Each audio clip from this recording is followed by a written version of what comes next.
Hello everyone, welcome to the Shah Academy. അപ്പോൾ നമ്മൾ ഇന്ന് ഡിസ്കസ് ചെയ്യാൻ പോകുന്നത് SSC CGL 2025 വേണ്ടി പഠിച്ചു തുടങ്ങുന്നവരാണ് നിങ്ങളെങ്കിൽ നിങ്ങൾക്ക് വേണ്ടിയായിട്ട് പ്രധാനമായിട്ടും അറിയേണ്ട ഒരു കാര്യമാണ് ടോപ്പിക് വൈസ് വെയിറ്റേജ് എന്ന് പറയുന്നത്. കാരണം ഒരുപാട് വാസ്റ്റ് ആയിട്ടുള്ള സിലബസ് ആയതുകൊണ്ട് തന്നെ എങ്ങനെ ഇത്രയും പെട്ടെന്ന് കവർ ചെയ്യും അല്ലെങ്കിൽ ഒരു കൃത്യമായ രീതിയിൽ പ്ലാൻ ഉണ്ടാക്കി പോകണമെങ്കിൽ അതിൻ്റെ ടോപ്പിക് വൈസ് വെയിറ്റേജ് അറിയണം. ഓരോ ചാപ്റ്റേഴ്സിൻ്റെ ഓരോ സെക്ഷൻസിൻ്റെ ഓരോ സബ്ജക്റ്റുകളുടെയും ഓരോ ചാപ്റ്റർ വൈസ് ആയിട്ടുള്ള നമ്മുടെ വെയിറ്റേജ് അറിഞ്ഞാൽ മാത്രമേ നമുക്ക് നന്നായിട്ട് പ്രിപ്പറേഷൻസ് ചെയ്യാൻ പറ്റും. ഏറ്റവും ചാൻസ് ഉള്ളത് പ്രയോറിറ്റി കൂടുതലുള്ള ചാപ്റ്റേഴ്സ് ഫസ്റ്റ്ലി കവർ ചെയ്ത് നല്ല മാർക്ക് അതിൽ മേടിക്കുക എന്നുള്ള ഒരു കാര്യമാണ് നമ്മൾ എപ്പോഴും നോക്കേണ്ടത്. പിന്നെ നമുക്ക് എല്ലാവർക്കും അറിയാം മാത്സ് എന്ന് പറയുന്നത് എല്ലാവർക്കും ചിലപ്പോൾ പേടിക്കുന്ന ഒരു സബ്ജക്റ്റ് ആയിരിക്കും. ഫസ്റ്റ്ലി ഒക്കെ വരുന്ന ഒരാൾക്ക് മാത്സ് എന്ന് പറഞ്ഞാൽ ഭയങ്കര ടഫായിട്ടുള്ള ഒരു കാര്യമാണ്. പക്ഷേ പഠിച്ചു കഴിഞ്ഞാൽ ഷോർട്ടായിട്ട് നമുക്ക് നേടാൻ പറ്റുന്ന മാർക്കാണ് മാത്സിൻ്റെത്. ഇപ്പോൾ ഇംഗ്ലീഷ് എടുത്താലും GK എടുത്താലും നമുക്ക് ബൈ ചാൻസ് ആണ്. അതായത് നമ്മളിപ്പോൾ കറക്റ്റ് ഉത്തരമാണ് കൊടുക്കുന്നത് അല്ലെങ്കിൽ നമ്മൾ പഠിച്ചത് തന്നെയാണ് വരുന്നതെങ്കിൽ നമുക്ക് ഈസി ആയിരിക്കും. പക്ഷേ അതേപോലെ അല്ല മാത്സ് എന്ന് പറയുന്നത്. നമ്മൾ പഠിച്ചത് തന്നെയാണ് എപ്പോഴും മാത്സിൽ വരുന്നത്. അതിൻ്റെ ഒരു ടൈപ്പ് ഓഫ് മെത്തേഡിൽ തന്നെ ആയിരിക്കും എന്ത് ചെയ്യുന്നത് വേറെ ടൈപ്പ് ഓഫ് ക്വസ്റ്റ്യൻസ് ചോദിക്കുന്നത്. നമുക്ക് എന്തായാലും ആ ടൈപ്സും മെത്തേഡ്സും ഒക്കെ നമ്മൾ കാണാപ്പാടമാക്കി കഴിഞ്ഞാൽ നമ്മൾ ബേസ് കവർ ചെയ്ത് കഴിഞ്ഞാൽ നമുക്ക് മാത്സിൽ നല്ലൊരു സ്കോർ മേടിക്കാൻ പറ്റും. റീസണിങ്ങിൻ്റെ മാത്സിൻ്റെ ഒരു ഗുണം എന്ന് പറയുന്നത് ഏറ്റവും കൂടുതൽ അത് തന്നെയാണ്. നമ്മൾ പഠിച്ച കാര്യം മാത്രമേ അവർക്ക് ചോദിക്കാനുണ്ടാവുള്ളൂ. ആ ഒരു രീതിയിൽ തന്നെ എന്ത് ചെയ്യുക, നിങ്ങൾ പഠിക്കാനായിട്ട് തുടങ്ങുക. അപ്പോൾ എങ്ങനെയാണ് സബ്ജക്ട് വൈസ് മാത്സിൻ്റെ ടോപ്പിക് വെയിറ്റേജ് വരുന്നതെന്ന് നമുക്ക് നോക്കാം. ഫസ്റ്റ്ലി നിങ്ങൾ മനസ്സിലാക്കേണ്ടത് ജസ്റ്റ് നിങ്ങൾ അറിയുക സ്റ്റാഫ് സെലക്ഷൻ കമ്മീഷനിൽ കമ്പൈൻഡ് ഗ്രാജുവേറ്റ് ലെവൽ എക്സാമിനേഷന് വേണ്ടിയിട്ടുള്ള ടയർ 1ന്റെ നമ്മൾ ടയർ 1 ആണ് ഇപ്പം എന്ത് ചെയ്യുന്നത് അച്ചീവ് ചെയ്യാനായിട്ട് നോക്കുന്നത്. അപ്പോൾ ടയർ 1ന് 25 ക്വസ്റ്റ്യൻസ് ആണുള്ളത്. 25 ക്വസ്റ്റ്യൻസിന് 50 മാർക്ക് എന്ന രീതിയിലാണ് വരുന്നത്. 25 ക്വസ്റ്റ്യൻസിന് 50 മാർക്കാണ്. അപ്പോൾ 25 ക്വസ്റ്റ്യൻ ഈക്വലി ഡിസ്ട്രിബ്യൂഷൻ ആണ് ശരിക്കും പറഞ്ഞാൽ. മാത്സ്, റീസണിങ്, അതുപോലെ ഇംഗ്ലീഷ്, GK എല്ലാത്തിനും 25 ക്വസ്റ്റ്യൻസ് തന്നെയാണ് വരുന്നത്. അപ്പോൾ ആ 25 ക്വസ്റ്റ്യൻസിൽ നമ്മൾ എത്രത്തോളം അറ്റൻഡ് ചെയ്യണം എന്നുള്ളൊരു കാര്യമാണ്. ശരിക്കും പറഞ്ഞു കഴിഞ്ഞാൽ ഒരു 20+ മാത്സ് എങ്കിലും അറ്റൻഡ് ചെയ്താൽ നമ്മൾ എപ്പോഴും സേഫ് ആണ്. ശരിക്കും പറഞ്ഞാൽ നമ്മുടെ മാർക്ക് അതിനനുസരിച്ച് ടാലിയായി വരും. അതുകൊണ്ടാണ് നിങ്ങൾ എപ്പോഴും സെക്ഷൻസ് കവർ ചെയ്യുമ്പോൾ ഏകദേശം നിങ്ങൾ ഏറ്റവും കൂടുതൽ സ്ട്രോങ് ആയി നിൽക്കുന്ന സംഭവങ്ങളിൽ ഏറ്റവും നല്ല മാർക്ക് മേടിക്കണമെന്ന് പറയുന്നത്. മാത്സിൽ നിങ്ങൾക്ക് ഉറപ്പായിട്ടും സ്കോർ നേടാൻ പറ്റും നിങ്ങൾ നല്ലൊരു രീതിയിലാണ് പഠിക്കുന്നതെങ്കിൽ. അപ്പോൾ 25 ക്വസ്റ്റ്യൻസ് 50 മാർക്കാണുള്ളത്. നമുക്ക് 40+ മാർക്ക് എങ്കിലും ഇതിൽ എന്ത് ചെയ്യണം, ഉണ്ടാക്കി എടുക്കണം. അപ്പോൾ നമ്മൾ കവർ ചെയ്യേണ്ട മേജർ ടോപ്പിക്സ് ഏതാണെന്ന് ചോദിച്ചു കഴിഞ്ഞാൽ ഒന്നെന്ന് പറയുന്നത് നമുക്ക് എപ്പോഴും അറിയുന്ന കാര്യങ്ങൾ തന്നെയാണ്. അരിത്തമെറ്റിക് സെക്ഷൻ എന്ന് പറഞ്ഞൊരു സെക്ഷനുണ്ട് മാത്സിൽ. നമ്മൾ കൊച്ചിലെ മുതലേ പഠിച്ചു വരുന്ന കുറേ ചാപ്റ്റേഴ്സിന്റെ ഒരു സെഗ്രിഗേഷൻ ആണ് അരിത്തമെറ്റിക് റീജിയൻ എന്ന് പറയുന്നത്. നമ്മൾ ഈ പറയുന്ന പോലെ time, speed and distance, time and work, അതുപോലെ തന്നെ ബോട്ട് ആൻഡ് സ്ട്രീം പോലെയുള്ള പല പാഠങ്ങൾ ഒരുമിച്ച് ചേർത്ത് പെർസെൻറ്റേജ്, റേഷ്യോ ആൻഡ് നമ്പേഴ്സ് എല്ലാം ഒരുമിച്ച് ചേർത്തിട്ടുള്ള ഒരു സംഭവമാണ് അരിത്തമെറ്റിക് എന്ന് പറയുന്നത്. നമുക്ക് അരിത്തമെറ്റിക് കവർ ചെയ്യണം. എപ്പോഴും നിങ്ങൾ പഠിച്ചു തുടങ്ങുമ്പോൾ ആദ്യം അരിത്തമെറ്റിക്കിൽ നിന്ന് തുടങ്ങിയാൽ മതി. ഏറ്റവും ബേസിക്കിൽ നിന്ന് തുടങ്ങി വേണം നിങ്ങൾ എന്ത് ചെയ്യാൻ മാത്സ് കവർ ചെയ്ത് പോകാൻ. ഏറ്റവും പാടുള്ളത് ആദ്യം കവർ ചെയ്ത് കഴിഞ്ഞാൽ നിങ്ങൾക്ക് എന്ത് ചെയ്യും, അത് ആ സബ്ജക്റ്റിനോടുള്ള ഇൻട്രസ്റ്റ് പോകും. അപ്പോൾ അരിത്തമെറ്റിക്കിൽ തന്നെ ഏറ്റവും ടോപ്പിക് വെയിറ്റേജ് ഏതാണെന്ന് മനസ്സിലാക്കി അതെന്ത് ചെയ്യുക, നന്നായി പഠിക്കുക. പിന്നെ എന്താണ് മാത്സ് പഠിക്കുന്നതിന് ഒരു ഓർഡർ ഉണ്ട്. ആ ചാപ്റ്റർ വൈസ് ഓർഡറിൽ തന്നെ പഠിക്കാനായിട്ട് എപ്പോഴും ശ്രദ്ധിക്കുക. പക്ഷെ നമ്മുടെ ടൈം ലിമിറ്റേജ് ഉണ്ടെങ്കിൽ നമ്മൾ ഏറ്റവും കൂടുതൽ പ്രയോറിറ്റൈസ് ചെയ്ത് പഠിക്കേണ്ടത് എന്താണെന്ന് നമുക്ക് നോക്കാം. അത് കഴിഞ്ഞിട്ടാണ് അഡ്വാൻസ് ടോപ്പിക്സ് വരുന്നത്. CGL പോലെ ഗ്രാജുവേറ്റ് ലെവൽ എക്സാമിനേഷൻ ആയതുകൊണ്ട് തന്നെ നമുക്ക് എന്താണ് അഡ്വാൻസിലെ ടോപ്പിക്സ് ഏറ്റവും കൂടുതൽ വരും. അതാണ് ശരിക്കും പറഞ്ഞാൽ CGLന് നമ്മൾ ഏറ്റവും കൂടുതൽ നേരിടുന്ന ഏറ്റവും വലിയ ചാലഞ്ച് എന്ന് പറയുന്നത്. മാത്സിന്റെ സെക്ഷനിൽ ചാലഞ്ച് ഫേസ് ചെയ്യുന്നത് അതാണ്. കാരണം നിങ്ങൾക്കറിയാം അഡ്വാൻസ് ടോപ്പിക്കുകൾ എന്ന് പറഞ്ഞു കഴിഞ്ഞാൽ നമുക്ക് ബൈ കാൽക്കുലേഷൻ നമ്മുടെ മൈൻഡ് കാൽക്കുലേഷൻ അല്ലെങ്കിൽ ലോജിക്കൽ തിങ്കിങ് ഉപയോഗിച്ച് ചെയ്യാൻ പറ്റുന്ന ഒരു ക്വസ്റ്റ്യൻ അല്ല. അത് കുറച്ച് കാൽക്കുലേറ്റീവ് ആണ്. കുറച്ച് ഫോർമുലാസ് നമ്മൾ ബൈ ഹാർട്ട് ചെയ്യേണ്ട കാര്യങ്ങളുണ്ട്. ചിലത് കാണാതെ പഠിച്ച് തന്നെ എഴുതേണ്ട മാത്സ് ടോപ്പിക്സുകളാണ് അഡ്വാൻസ് എന്ന് പറയുന്നത്. അത് നിങ്ങൾക്കറിയാം ജോമെട്രി ഉണ്ട്, മെൻസുറേഷൻ ഉണ്ട്, ട്രിഗണോമെട്രി ഉണ്ട്. ഇതിനെല്ലാം ഒരുപാട് പ്രോബ്ലംസും ഒരുപാട് എന്താണ് നമ്മുടെ ഫോർമുലാസും അതിനുവേണ്ടി സെറ്റ് ചെയ്തിട്ടുണ്ട്. അപ്പോൾ ഒരു ഫോർമുലയോ 2 ഫോർമുലയോ കാണാതെ പഠിച്ചാൽ പോരാ. നമ്മൾ ആ ഹോൾ സെക്ഷൻ നമ്മൾ കാണാതെ പഠിച്ചേ പറ്റും. അപ്പോൾ അത് എങ്ങനെയാണ് അതൊക്കെ ഇത്രയും പെട്ടെന്ന് കവർ ചെയ്യുക അല്ലെങ്കിൽ എങ്ങനെയൊക്കെ അത് കവർ ചെയ്ത് വന്നാൽ നിങ്ങൾക്ക് ആ മാർക്ക് കിട്ടും എന്നുള്ളൊരു കാര്യം നിങ്ങൾ മനസ്സിലാക്കിക്കോണം. അതുപോലെ തന്നെ ഡേറ്റ ഇന്റർപ്രിട്ടേഷൻ എല്ലാ എക്സാംസുകൾക്കും എല്ലാ എക്സാംസും നമ്മുടെ SSC ആയിക്കോട്ടെ റെയിൽവേ ആയിക്കോട്ടെ എല്ലാ എക്സാംസിനും മേജർ പോർഷൻ ആയിട്ട് വരുന്നതാണ് ഡേറ്റ ഇന്റർപ്രിട്ടേഷൻ. ഡേറ്റ ഇന്റർപ്രിട്ടേഷൻ എന്ന് പറയുമ്പോൾ നിങ്ങൾക്കറിയാം ടാബുലാർ കോളംസ്, അതുപോലെ തന്നെ ഈ പറയുന്ന പൈ ചാർട്ട് പോലത്തെ ചാർട്ട് ബേസ് ചെയ്ത് വരുന്ന ഒരു 5 ക്വസ്റ്റ്യൻസ്. ആ 5 ക്വസ്റ്റ്യൻസ് നമുക്ക് നഷ്ടപ്പെടുത്താൻ പറ്റത്തില്ല. ആ 5 or 6 ക്വസ്റ്റ്യൻസ് എന്തായാലും വരും. അത് എങ്ങനെ നമ്മൾ പഠിക്കുന്നു എന്നതിലായിരിക്കും പിന്നെ ഇരിക്കുന്നത്. ചിലപ്പോൾ പൈ ചാർട്ട് 2-3 ക്വസ്റ്റ്യൻസ് വേർതിരിച്ചായിരിക്കും ചോദിക്കുന്നത്. പക്ഷെ ഇതിൽ നിന്നൊക്കെ ചോദിക്കുന്നത് എന്ത് തന്നെയാണ്, പെർസെൻറ്റേജിന്റെ ക്വസ്റ്റ്യൻസ് ആയിരിക്കാം, അല്ലെങ്കിൽ റേഷ്യോയുടെ ക്വസ്റ്റ്യൻസ് ആയിരിക്കാം, അല്ലെങ്കിൽ ആവറേജിന്റെ ക്വസ്റ്റ്യൻസ് ആയിരിക്കാം. എന്ന് പറഞ്ഞു കഴിഞ്ഞാൽ ശരിക്കും പറഞ്ഞാൽ അരിത്തമെറ്റിക്കിന്റെ ഒരു വകഭേദം തന്നെയാണ് ഡേറ്റ ഇന്റർപ്രിട്ടേഷൻ എന്ന് പറഞ്ഞാൽ. നമ്മൾ പഠിച്ചു തുടങ്ങുകയാണെങ്കിൽ നമുക്കറിയാൻ പറ്റും ഇതൊക്കെ ഈ എല്ലാ ക്വസ്റ്റ്യൻസ് വരുന്നത് ഒരു ചാപ്റ്ററിന്റെ ബേസിസിൽ നിന്നാണ്. ആ ബേസ് നിങ്ങൾ കൃത്യമായി കവർ ചെയ്യണമെന്ന് മാത്രമേ നമ്മൾ ഉദ്ദേശിക്കുന്നുള്ളൂ. അപ്പൊ എങ്ങനെ സ്റ്റാർട്ട് ചെയ്യണം? മാത്സ് സ്റ്റാർട്ട് ചെയ്യുമ്പോൾ നിങ്ങൾ ഏറ്റവും കൂടുതൽ മനസ്സിലാക്കേണ്ട ഒരു കാര്യം എന്ന് പറഞ്ഞു കഴിഞ്ഞാൽ അതിന് എന്ത് ചെയ്യുക, ഡെയിലി വർക്കൗട്ട് ചെയ്തിട്ടേ കാര്യമുള്ളൂ. മാത്സ് എന്ന് പറയുന്നത് നമുക്കറിയാം അരിത്തമെറ്റിക് ഉണ്ട്, അഡ്വാൻസ് ഉണ്ട്, ഡേറ്റ ഇന്റർപ്രിട്ടേഷൻ ഉണ്ട്. നമുക്ക് ആദ്യം അരിത്തമെറ്റിക്കിൽ നിന്ന് തന്നെ തുടങ്ങിയാൽ മതി. ഏറ്റവും ബേസിൽ നിന്ന് തുടങ്ങാം. ആ ബേസിൽ നിന്ന് തുടങ്ങുമ്പോൾ നിങ്ങൾ ചാപ്റ്റർ വൈസ് എന്ന് പറഞ്ഞ് ഞാൻ കുറച്ച് ടോപ്പിക്സ് തരും. അപ്പോൾ ആ ചാപ്റ്റർ വൈസ് തന്നെ നിങ്ങൾ പഠിക്കാനായിട്ടുള്ള ശ്രമങ്ങൾ നടത്തുക. ഏറ്റവും സിമ്പിൾ ആയിട്ടുള്ള കാര്യം പഠിക്കുക. എന്നിട്ട് മാത്രമേ ആദ്യമൊക്കെ ആ മാത്സിനോട്ട് ഒരു ഇൻട്രസ്റ്റ് കൊണ്ടുവരാനായിട്ടാണ് ശ്രമിക്കേണ്ടത്. നിങ്ങൾക്ക് 1 മണിക്കൂർ മാത്സ് പഠിക്കാൻ ആദ്യ ദിവസം പറ്റുമെന്നുള്ളെങ്കിൽ ആ 1 മണിക്കൂർ പഠിച്ചാൽ മതി. പക്ഷെ ആ 1 മണിക്കൂർ ഒരാഴ്ചയിൽ എന്ത് ചെയ്യുക, കണ്ടിന്യൂ ചെയ്യുക. ഇന്ന് 1 മണിക്കൂർ പഠിക്കുമെങ്കിൽ ഈ വരാൻ പോകുന്ന ഒരാഴ്ച മൊത്തം എന്ത് ചെയ്യുക, 1 മണിക്കൂർ മാത്സിന് വേണ്ടി നിങ്ങൾ ടൈം സ്പെൻഡ് ചെയ്യാനായിട്ട് ശ്രമിക്കുക. എല്ലാ സബ്ജക്റ്റിനും ടൈം കൊടുക്കണം. മാത്സ് നിങ്ങൾക്ക് ഒട്ടും പറ്റുന്നില്ല എന്നുണ്ടെങ്കിൽ നിങ്ങൾ എന്ത് ചെയ്യുക, ആദ്യം 1 മണിക്കൂർ കൊടുത്ത് തുടങ്ങുക. പിന്നെ ആ ഒരു ക്വസ്റ്റ്യൻസ് എന്ത് ചെയ്യുക. അപ്പൊ നിങ്ങൾ മനസ്സിലാക്കും 1 മണിക്കൂറിലൊക്കെ നമുക്ക് വളരെ റെയർ ആയിട്ട് നമുക്ക് എന്ത് ചെയ്യാൻ പറ്റുള്ളൂ, ചാപ്റ്റേഴ്സ് കംപ്ലീറ്റ് ചെയ്യാൻ പറ്റുള്ളൂ. അപ്പൊ നിങ്ങൾ ടൈമിന്റെ വാല്യൂ മനസ്സിലാക്കി ചിലപ്പോൾ അത് 2 hours ആവാം, 3 hours ആവാം. അങ്ങനെ ഗ്രാജുവലി നിങ്ങൾ ഇൻക്രീസ് ചെയ്താൽ മതി. നിങ്ങളുടെ ആ ഒരു ടൈം എന്ന് പറയുന്നത് ഗ്രാജുവലി ഇൻക്രീസ് ചെയ്യാം. പക്ഷെ എന്ത് ചെയ്യുക, ബേസിക്കിൽ നിന്ന് തന്നെ തുടങ്ങുക. ചാപ്റ്റർ വൈസ് പോകാനായിട്ട് ശ്രമിക്കുക. ചാപ്റ്റർ വൈസ് ബേസിക്സ് അറിഞ്ഞ് തന്നെ പോവുക. ഒരു ചാപ്റ്ററും നിങ്ങൾ വിട്ട് കളയരുത്. അതാണ് മെയിൻ ആയിട്ട് പറയാനുള്ളത്. ഈ ചാപ്റ്റർ പാടാണ്, എനിക്കിത് പഠിക്കേണ്ട, ഇത് ഞാൻ വിടാണ്. നമ്മൾ പറയാൻ പറ്റില്ല നമ്മുടെ ഭാഗ്യം എവിടെയാണെന്ന് നമുക്ക് അറിയത്തില്ല. ചിലപ്പോൾ നമ്മൾ എഴുതുന്ന ഷിഫ്റ്റിലായിരിക്കും നമുക്ക് ആ ഒരു നമ്മൾ വിട്ടുപോയ ചാപ്റ്ററിൽ നിന്നായിരിക്കും 3 ക്വസ്റ്റ്യൻസ് വരുന്നത്, അല്ലെങ്കിൽ നമുക്കൊരു 2 ക്വസ്റ്റ്യൻസിന് മുകളിൽ വരുന്നത്. അപ്പോൾ നമ്മുടെ മാർക്കാണ് അവിടെ കുറയുന്നത്. നമുക്കൊരു കൃത്യമായ ഒരു മാർക്കിംഗ് ഓൾറെഡി നമ്മൾ സെറ്റ് ചെയ്തിട്ടാണ് പോകുന്നത്. അപ്പോൾ ആ മാർക്ക് നമ്മൾ എന്തായാലും വാങ്ങിയേ പറ്റുള്ളൂ. GK-യുടെ കാര്യത്തിൽ നമുക്ക് ഒരു വിശ്വാസമല്ല. നമുക്ക് കവർ ചെയ്യാൻ പറ്റുന്ന ഒരു ലിമിറ്റ് ഉണ്ട്. ആ ലിമിറ്റിനപ്പുറം നമുക്ക് എന്തായാലും മാർക്ക് സ്കോർ ചെയ്യാൻ പറ്റത്തില്ല. അപ്പോൾ അതെല്ലാം നമ്മൾ കവർ ചെയ്ത് വരേണ്ടത് റീസണിങ്ങിലും മാത്സിലും ഇംഗ്ലീഷിലും ഒക്കെയാണ്. അപ്പോൾ അത് നമ്മൾ കൃത്യമായ ഒരു ടാർഗറ്റ് നമ്മൾ സെറ്റ് ചെയ്തിട്ടില്ല എന്നുണ്ടെങ്കിൽ നമുക്ക് പറ്റത്തില്ല മുന്നോട്ട് പോകാൻ. അപ്പോൾ നിങ്ങൾ ഡെയിലി എന്താണ് പ്രാക്ടീസ് ചെയ്യേണ്ടതെന്നുള്ളൊരു കാര്യമാണ് പറയുന്നത്. ഡെയിലി എന്ത് ചെയ്യുക, മൾട്ടിപ്ലിക്കേഷൻ ടേബിൾസ് ഡെയിലി ചെയ്യേണ്ട കാര്യമാണ്. ഇപ്പം നിങ്ങൾ ഇംഗ്ലീഷ് വൊക്കാബ്സ് പഠിക്കുന്ന പോലെ തന്നെ ഡെയിലി മാത്സിൽ എന്ത് ചെയ്യുക, മൾട്ടിപ്ലിക്കേഷൻ ടേബിൾസ് പഠിക്കുക. ഈ ഒരു നമ്പർ കണ്ടാൽ അത് ഇതിന്റെ മൾട്ടിപ്പിൾ ആണെന്ന് മനസ്സിലാക്കേണ്ട ഒരു ലോജിക്കിലേക്ക് നിങ്ങൾ എത്തണം. അതുകൊണ്ടാണ് മൾട്ടിപ്ലിക്കേഷൻ ടേബിൾസ് ഒരു എത്ര ഉണ്ട്, ഒരു 1 to 30 വരെയെങ്കിലും നിങ്ങൾ അറിഞ്ഞിരുന്നാൽ മതി. അല്ലെങ്കിൽ പോട്ടെ 1 to 20 എന്നുള്ള രീതിയിൽ അറിഞ്ഞാൽ മതി. ആ ഒരു രീതിയിൽ അറിയാനുള്ള ശ്രമങ്ങൾ നടത്തുക. പിന്നെ എന്താണ് നിങ്ങൾ മൾട്ടിപ്ലൈ ചെയ്യുക, എല്ലാത്തിൻ്റെയും സ്പീഡ് കൂട്ടുക. മാത്സിൽ നമ്മൾ ഏറ്റവും ചെയ്യേണ്ടത്, നിങ്ങളിപ്പോൾ ചെയ്യുന്ന മെത്തേഡ്സ് ഏതോ ആയിക്കോട്ടെ, ആ മെത്തേഡിൽ ഇപ്പം നിങ്ങൾ മൾട്ടിപ്ലൈ ചെയ്യുന്നത് ചിലപ്പോൾ എന്താണ് ക്രോസ് മൾട്ടിപ്ലിക്കേഷൻ മെത്തേഡ് ആയിരിക്കാം, അല്ലെങ്കിൽ നിങ്ങൾ നോർമലി ചിന്തിച്ച് 0 ഒക്കെ ആഡ് ചെയ്ത് ചെയ്യുന്ന വാല്യൂ ആഡഡ് മെത്തേഡ് ആയിരിക്കാം. അങ്ങനെ എന്ത് മെത്തേഡ് യൂസ് ചെയ്താലും നിങ്ങൾ യൂസ് ചെയ്യുന്ന മെത്തേഡ് ഏറ്റവും സ്പീഡാക്കുക. അത് മാത്രം ചെയ്താൽ മതി. നിങ്ങൾ ചെയ്യുന്ന ഇപ്പോൾ പേനയും പേപ്പർ ഉപയോഗിച്ച് ചെയ്യുന്ന നല്ലപോലെ കാൽക്കുലേറ്റ് ചെയ്താണ് ചെയ്യുന്നതെങ്കിൽ അതിൽ സ്പീഡ് ഉണ്ടാക്കുക. അപ്പോൾ നിങ്ങൾ ഡെയിലി എന്ത് ചെയ്യുക, ഒരു 5-10 ക്വസ്റ്റ്യൻസ് നിങ്ങൾ ചുമ്മാ മൾട്ടിപ്ലൈ ചെയ്ത് തന്നെ പഠിക്കുക.